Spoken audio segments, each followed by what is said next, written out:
This is The Mud Peddlers, a podcast where two nerdy ceramic artists share the behind the scenes of their worlds of clay. We are your hosts, Lindsey M Dillon. And I am Donte of Earth Nation. This week on The Mud Peddlers, we are doing another Meet the Ingredients. Yeah. And this week, we would like to welcome Bentonite onto the floor. Hi, Bentonite. Ooh. Hi. You disperse so good. You disperse so good. I love Bentonite. I am a student of the Ceramic Materials Workshop. Mm-hmm. So I do From follow... Rose and Matt Katz. From Rose and Matt Katz, right? But I will say that I've watched almost all of the John Britt, videos as well. Mm-hmm. And he has... When I was first learning from him, I was like, why does he have 2% bentonite in all of his recipes? Yeah. And then I slowly started to learn why, and now all my recipes have 2 or sometimes even 3% bentonite in them. Oh my god. For every 100 grams. And sometimes that's not even enough. Because bentonite is something that helps as a suspension agent, as we're about to talk about. Yeah. I figured we could probably kind of break this down into two different sections. The shorter part will be talking about bentonite's properties, what exactly it does, and then we'll tie those into how it's used, which is all right, how do those properties end up being used? In terms of, for instance, bentonite expands something 15 times. Yeah. It's starting size when it's added with water, and that helps it keep things in suspension. So anyway, I figured we'll just talk through some of that. I have notes this time because I actually read an article from, by the way, sources today are, Dante's just vast well of knowledge. I do just kind of know about the material, but mm-hmm. from my ceramic material workshop class. But also, I will say a large note for me is Sue McLeod. She's I was I wonder if all the things I know match up with what she knows. And I looked it up and I'm yes, okay. Mm-hmm. So now I trust it. Because you essentially have peer-reviewed ish. You have someone else who's kind of coming to the same conclusions as you. Right. And I'm very much still, because I have not taken the ceramic materials workshop. So I'm kind of learning as we go. I figured I'm kind of sitting in slightly as the listener in this situation, because I'm going to be asking some questions alongside some of the information I did look up. But so basically what I did is I went to digitalfire.org. Thank you, Tony. Digitalfire.com. And essentially took a few quick notes just to kind of give me something to walk into this conversation with, so I'm not just full blown interviewing you. But yeah, so senpai. I've in fact decided, because I listened to our last podcast. Yeah. I decided I'm going to talk way less. Really? Yep. Well, okay. Yep. All right. Does that mean which is a weird spot to be in right now? Yeah. Because now that's not what we planned for. Yeah, because now it's it is requiring you to talk more. I deeply apologize. No, that is. I'll try and be more poignant, I suppose. More poignant? I'll try and be more to the point. Okay. All right. That works. A little bit funny about it. Okay. Well, I think you're funny. Funny looking. So. Aww. I'm a 7. Oh, Donte, we've had this conversation. Right. You told me it was toxic. Yeah. And then you were go to therapy. Yeah. But why go to therapy when you could just lift more weights? Right? I'm gonna talk to my therapist about you. Okay. No. All right, so why don't you introduce us to bentonite? Broad strokes, what the hell is bentonite? Bentonite is a mineral that also acts as a suspension agent, so sometimes things fall out of suspension. We both know, you and I, that glaze is just minerals and water mixed together, mm-hmm. right? And they're supposed to be homogeneous. They're supposed to be even all throughout as much as they can be. Mm-hmm. But most clay minerals, or most minerals in general, are not water soluble, or at least they shouldn't be. You're right, except for lithium. At least they shouldn't be. Which we covered on the last episode of Meet the Ingredients. A lot of the carbonates are water soluble, and they shouldn't be. But that's a different discussion for a different time, right? So what we like in the glaze maker and glaze designer world is we like for everything to stay in suspension for as long as possible. Bentonite is a mineral that helps things stay in suspension because they are a clay-like particle that is positively charged. And because different particles that are differently charged attract to each other, they exchange those charges into suspension, which is water for us, and they help stay afloat in that water. Yes. That's pretty much what bentonite does. And for what exactly suspension is, that's basically for you dear clay people. If you ever were in a situation where you had a you were in like a community college and it was like the first time you're ever using like the big buckets of glaze where you're dipping stuff. Right. And then you dip your glaze in, and then there's like a big chunky bit of it kind of at like the base near the bottom of the bucket, and then it's a lot thinner up near the top, and you're like, what is wrong with... Anyway, that's basically because the glaze materials are not suspended equally in the water. So that's why we stir our glazes, and you may have run into the situation where, like, your glaze hard pans, which is basically when it turns into a nice, lovely, semi-rock pancake at the bottom of your glaze bucket, and you have to work really hard to get all those materials mixed in. So basically, bentonite, among its other properties, helps prevent hard panning. So the cool thing about hard panning is that it's really easily explainable through the fact that bentonite is, I'm pretty sure it's positively charged, and it attracts things that are negatively charged. If you have things that are not in balance of positive and negative charges, things will things will fall out of suspension and they'll float to the bottom where they do hard pan. They come out of suspension. And that's basically what hard panning is when things didn't stay in suspension long enough and they all just went to the bottom, because of course the minerals are heavier in general than the water itself. And I'll say too that like all like the talk about whether something is positively charged or negatively charged, in my brain that's like another step up from what we're like in general talking about with our meet the ingredients things. I mean, you have some of that information, but like if you were as a glaze maker or someone who's interested in making glazes, like if you're just getting started with this, don't worry so much about the positive and negative charge of things. You don't need to know the relation. Like we're meeting the ingredients. We're not doing psychotherapy with the ingredients. Well, I will say one more thing on that factor is that most clay particles are positively charged, and this includes things like EPK or Kentucky ball. So a lot of matte glazes that have alumina in them, and a lot of your matte glazes is just higher ratios of alumina than silica. A lot of them already have a lot of clay particles in them. So a lot of those don't really need bentonite. Yeah. And that's kind of where it counts. Like whenever I make like a red glaze, it requires lots of like sodium and lithium and things of that nature sometimes. And they need bentonite. Right? But like I've started developing a more matte glaze. It doesn't need bentonite. It's like 32% EPK.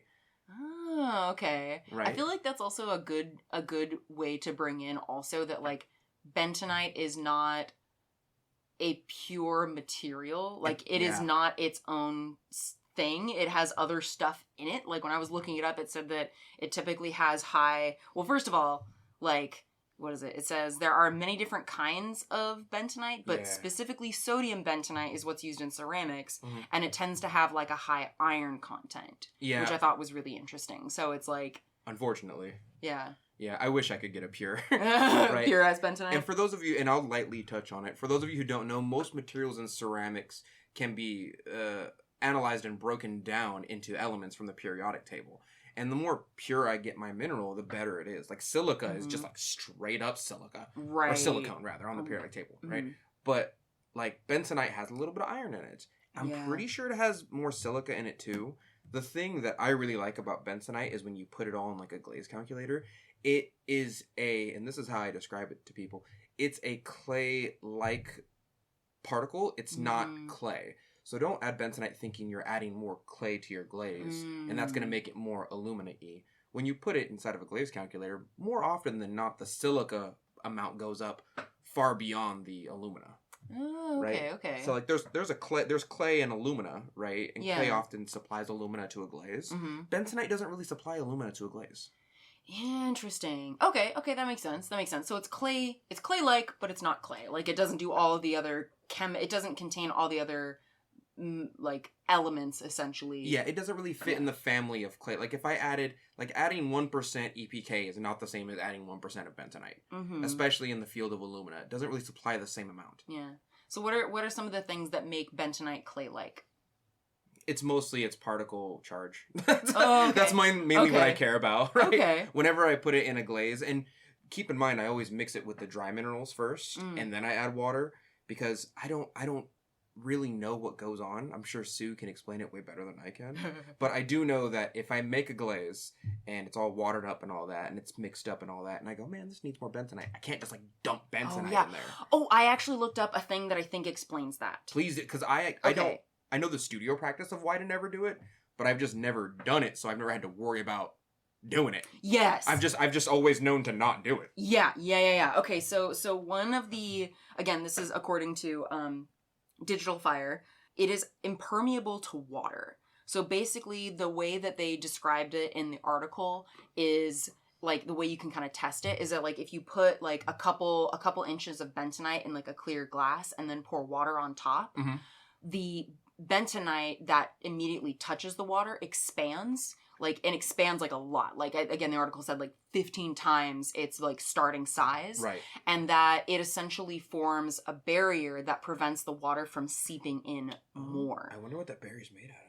I think the barrier, well, I mean in terms of charges and stuff, I have no idea. But it's yeah, I mean we're talking just bentonite and water, but it expands so much. So I guess that must be like, I mean, because you're still adding water to the bentonite when you mix up the water into your full glaze anyway, but maybe it's that there's enough other materials like distributing in the bentonite so that you don't have to worry about that impermeability as much. Like, I think maybe a good example, I don't know if this is exactly right, but for anyone who has, who does baking at all, it's kind of like when you've added your flour mixture to your like wet mixture of like the butter and eggs and stuff, and then you're stirring it, but then you keep coming across like little clumps of like balls of flour mixture. Yeah. It's kind of like that same thing. I don't know if that's an adequate comparison. I will fully admit I don't know enough about, and I'm sure I can find an article like that explains it, but I don't like offhand know enough about bentonite to be like, oh, this is why it gets rejected by water if you add it in later. I don't know. I have no idea. Yeah. I don't know either. I just know that on its own, I do know. Like don't one do of the. It, though. Yeah. Yeah. No, this was just listed as like one of the kind of main properties of bentonite is that it is impermeable to water. Right. It is also thixotropic. Thixotropic is a good word. Yeah, it is. Some other things that are, well, actually, I'm sorry, go ahead. No, I was actually going to ask you, since we've encountered this word before, but for our listeners who may not remember, what is...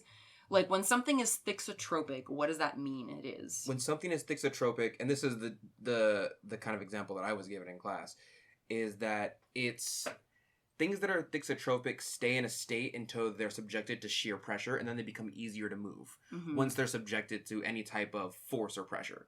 Right? Well, it's more force than anything else. Yeah. So, like, clay is technically thixotropic, where clay is kind of in this solid-ish state. It's kind of difficult to move.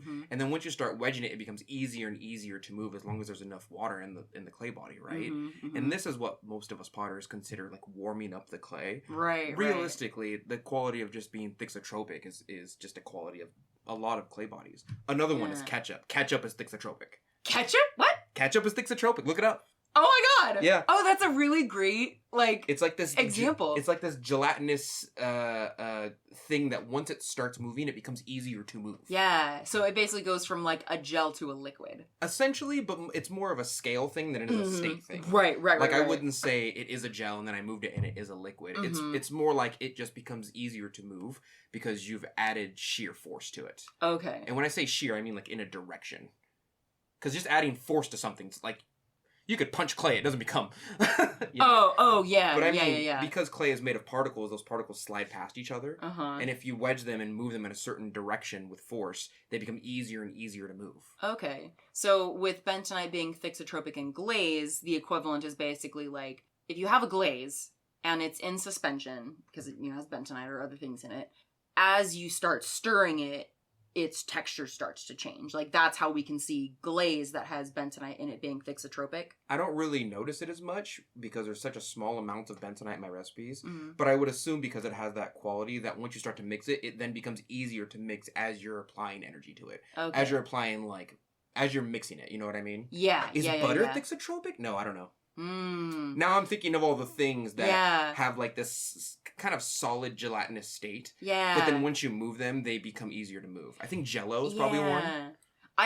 Jell-O maybe. Well, but it's like it's not like the Jell-O itself becomes easier.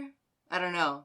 I like the ketchup example because I feel ketchup like one's pretty good. That's a very like clear example of like okay, all right. So that's interesting. Once I hit the bottom of this bottle. hard enough. It'll it'll move easier. Yeah.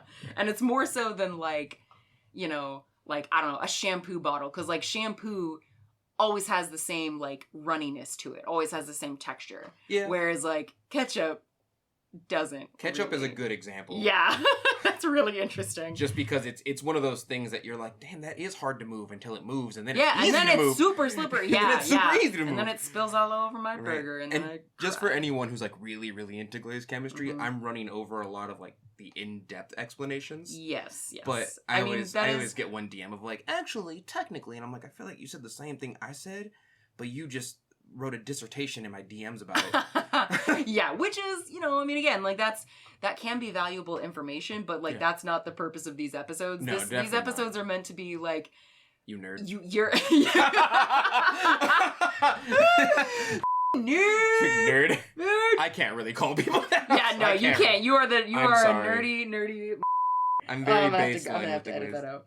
But yeah. So again, this is meant to be a easy intro for folks who are, relatively new to glaze making and just want to know what the hell the materials are that they see on those recipe lists and what they do. So, okay, so another thing that I read is that it is very, very, very fine. It's colloidal. Colloidal? The word is colloidal. Colloidal. Colloidal are particles that are so small that they disperse in a medium very easily. Oh, okay. Yep. And usually they're, what's the word? They're not water soluble. Usually they're not water soluble. Oh, okay. Technically, aerosol has colloidal? I mess up the word all the time. Hold on. Listen, hold on. Okay. Colloidal.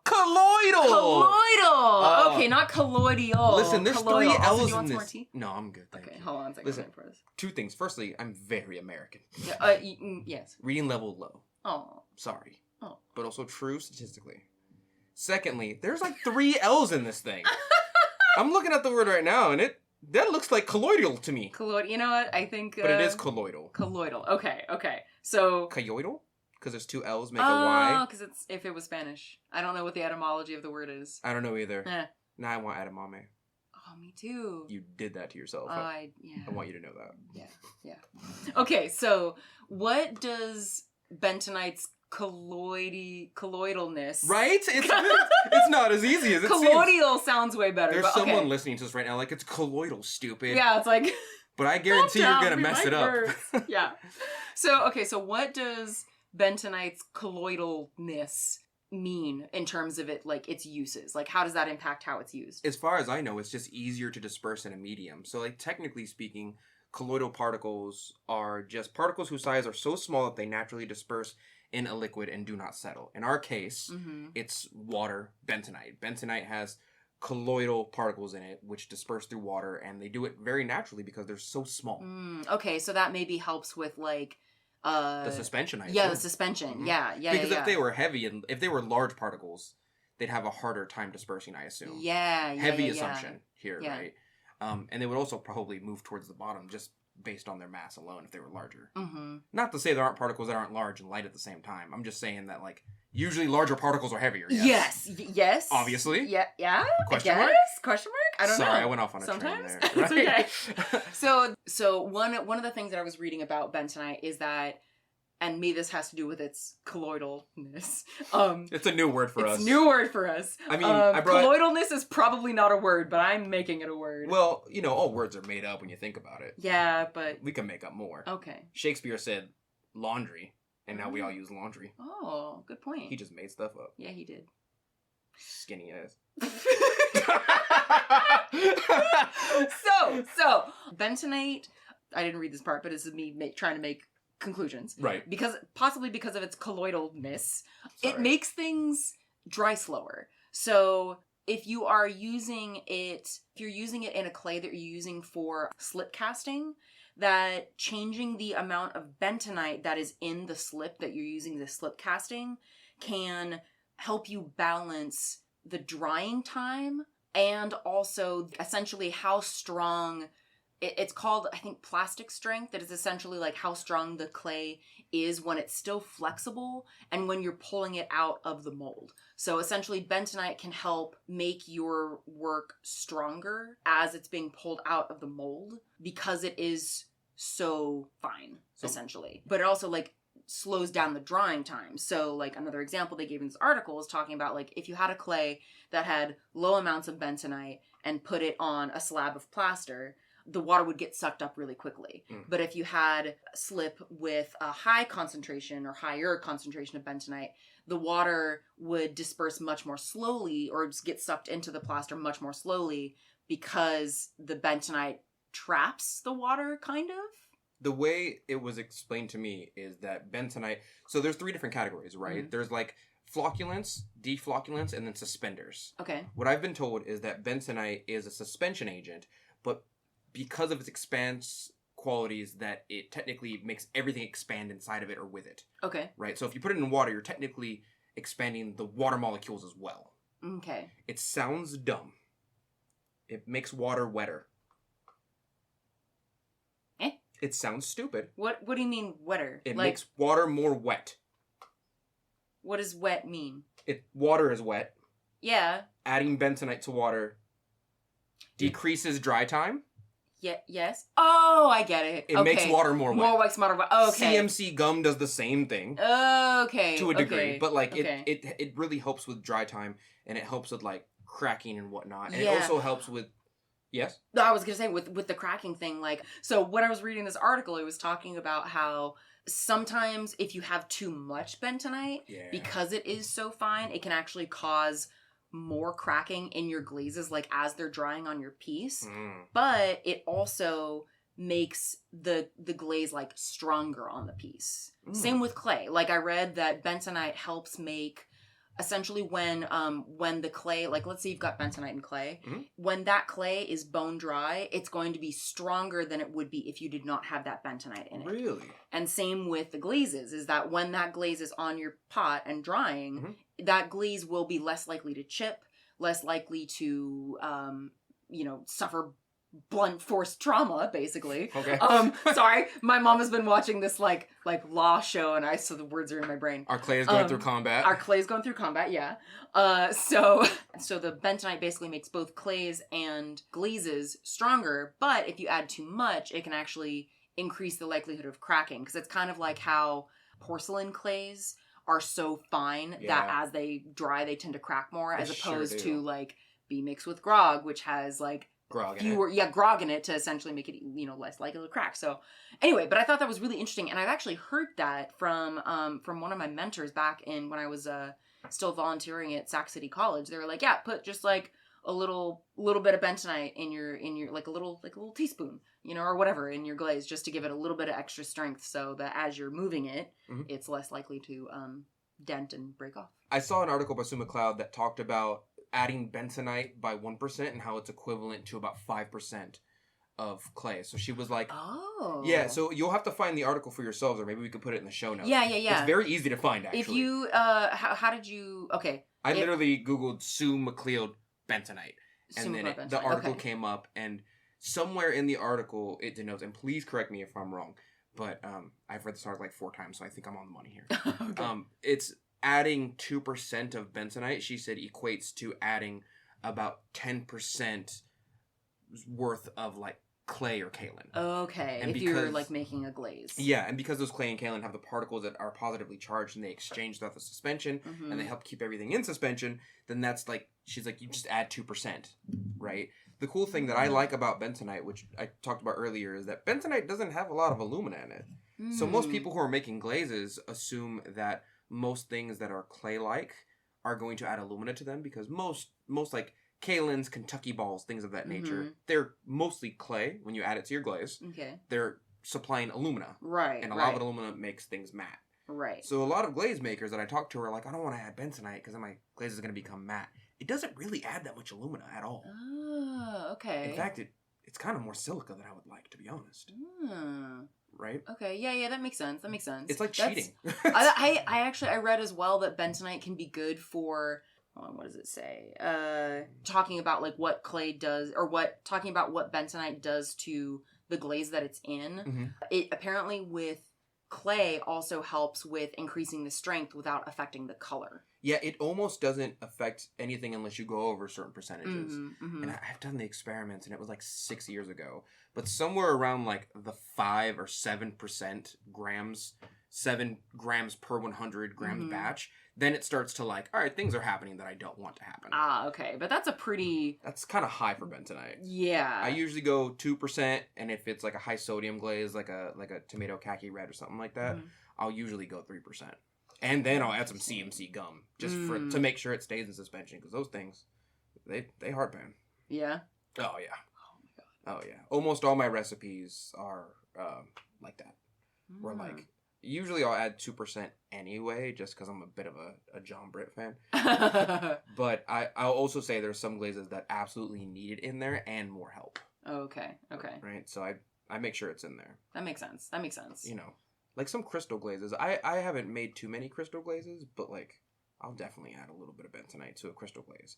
Because they're so low on the alumina and silica scale. Okay, so bentonite will like add some of the silica to like help. Well, no, it's more of just dispersion, right? Because like most crystal glazes are like 20-30% zinc or something like that. Okay, and zinc tends to hard pan more? No, zinc is the crystal that like that's the thing that bursts. It's the little crystals. Gotcha. Right, and so it's like in order to see those crystals clearly, you need low silica and low alumina usually, and very special like hold times and whatnot to get the big crystals. But like, if you don't have a lot of silica and alumina and half your recipe is damn near zinc, what do you think happens to the... it just goes to the bottom of the water. Right? So I usually end up adding CMC gum or a little bit of bentonite to any crystal glaze that I make. Okay. Sorry, I'm getting Cool. off. No. I mean, that makes sense. That makes sense. All right, friends. Well, this is a little bit of a shorter episode than we have been doing. Speaking of which, so many of y'all over the years that we've been doing the Mud Peddlers have talked about how y'all have wanted slightly longer episodes. So I've kind of, paid attention to that, and we have been doing episodes that more last between like 45 minutes to an hour. Let me know what you guys think. If you are finding yourselves that you're like, okay, kind of feeling like this should be wrapped up by now, let me know, because y'all's feedback really helps shape the show, and we appreciate it. So, but either way, this episode's kind of a nice, short and sweet one, introducing you to bentonite and its many fascinating properties. So I found the article. Oh. Just in case. Sue's article? Sue McLeod's. Oh, perfect. I found Sue McLeod's article. Could you send me that that link? Yeah, I usually like to what I call like confirm the kill. Because I love getting information like this, but usually once I get information like this, I'll do a couple tests in my studio. And if the information lines up to what my studio practice lines up with, then I go, okay, so that's probably true. Right? Like, they said the thing, I tested it to some degree. Yeah. And then it ended up being majoritively true. Yeah. Right? And I have found that is majoritively true.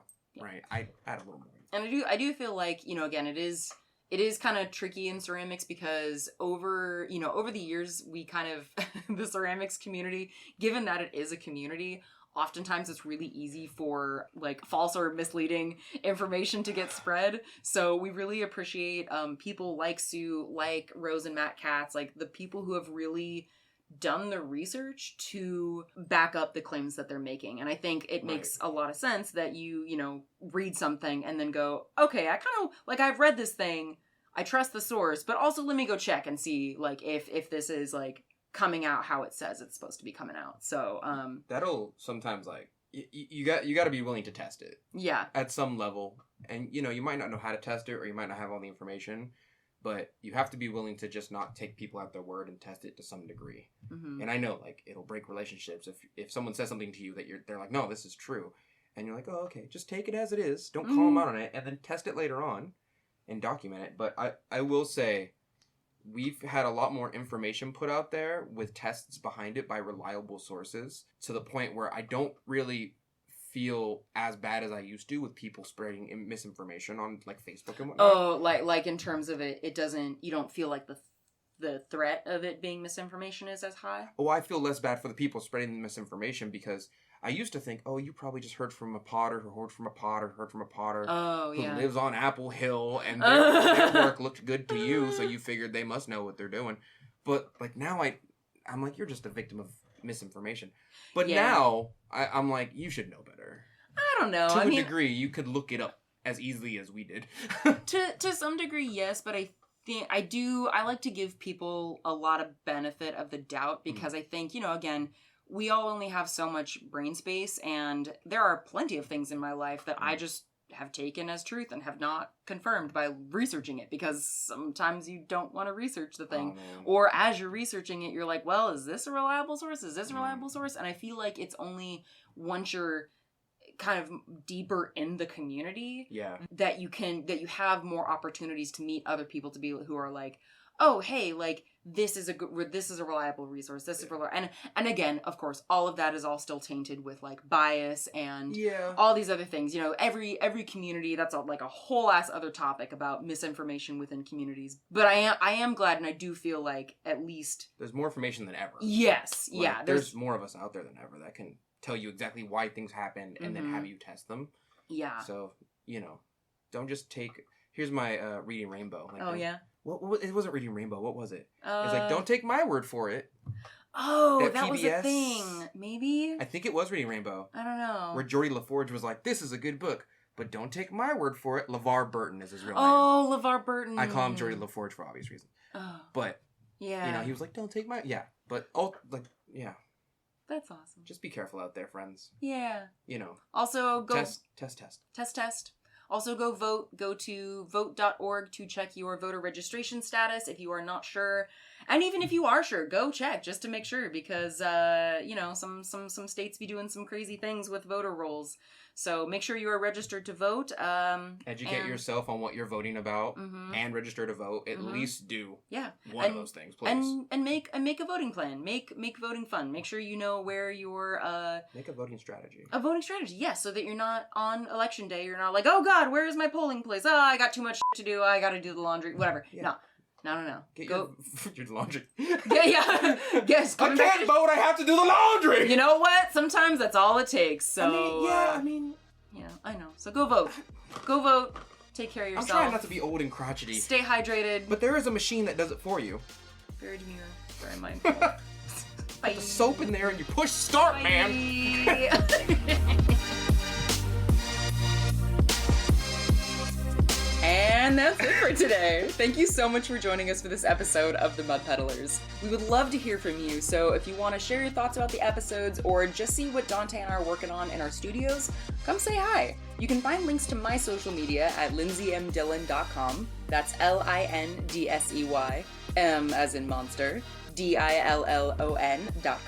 And you can visit my pottery shop or see what I'm working on at earthnationceramics.com. And you can find me all over social media at Earth Nation Ceramics. It's spelled exactly how you think it's spelled. And if you want to support the show, hear some bonus episodes, and see some behind the scenes of my work, you can support me and the show at patreon.com/Lindsey M Dillon. Thank you so much for listening, and we will see you next time.